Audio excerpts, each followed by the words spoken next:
Mon nom c'est Abraham Manconce Samuel.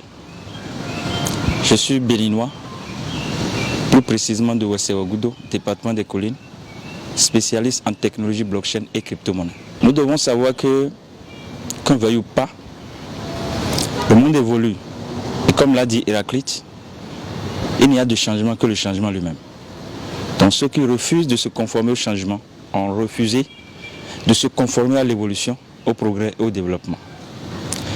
De point de vue monétaire, nous ne sommes pas sans savoir que nos parents ont utilisé les trocs, d'autres fois des monnaies marchandises, d'autres fois encore des monnaies métalliques, les courriers en Afrique, et nous sommes aujourd'hui en train d'utiliser ce qu'on appelle les monnaies fiduciaires, basées sur la fiducie, c'est-à-dire la confiance en un gouvernement, en un État ou en une région bancaire ou monétaire. Pièces et billets de banque ont vu le jour et jusqu'à aujourd'hui, on continue de les utiliser. Mais puisque Internet est là, ces pièces et billets de banque doivent partir. Et pour partir, elles vont céder la place à une monnaie qu'on appelle la crypto-monnaie. Qu'est-ce que la crypto-monnaie? La crypto-monnaie, c'est une monnaie qui est basée sur Internet, qui s'envoie de portable à portable, d'ordinateur à ordinateur, ou de portable à ordinateur, ou vice-versa, et ceci sans intermédiaire, 24 heures sur 24, sans barrière géographique, en toute liberté, en toute sécurité. Et cette monnaie, sa valeur est la même partout. C'est-à-dire, elle a réinstauré ce qu'on appelle l'égalité monétaire, la justice monétaire contre la dictature monétaire instaurée par les pièces et billets de banque. Autrement dit, 1 euro égale 655 francs CFA, ce qui pille par exemple l'Afrique. Donc aujourd'hui, lorsque nous parlons de la crypto-monnaie, c'est une opportunité d'abord pour l'humanité entière que l'élite mondiale sévit à travers ces lois inopérantes, obscurantistes.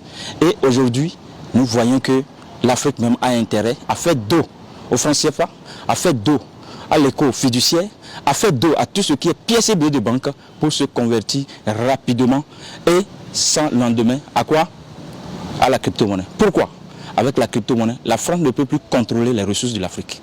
La France ne peut plus contrôler les transactions monétaires africaines. Donc il n'y a plus question de dire la monnaie africaine est arrimée à l'euro. C'est fini ça.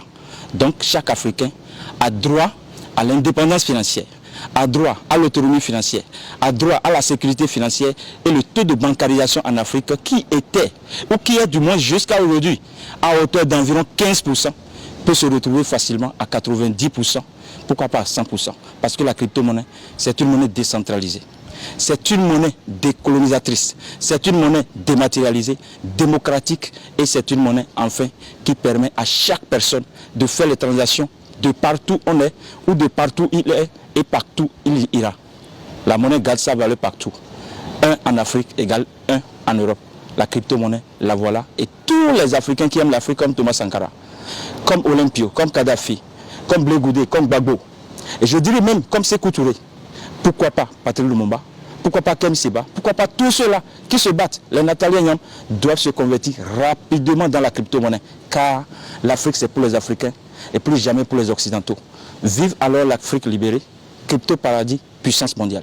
Et j'invite mes chers frères et sœurs africains, chers compatriotes, à vous convertir dans la crypto-monnaie, car d'un, ça vous permet d'être financièrement libre, car 2,2 € en bitcoin vaut aujourd'hui 5 millions de francs CFA. Donc si nous nous convertissons tous en la crypto-monnaie, nous avons la possibilité de financer l'économie africaine par nous-mêmes.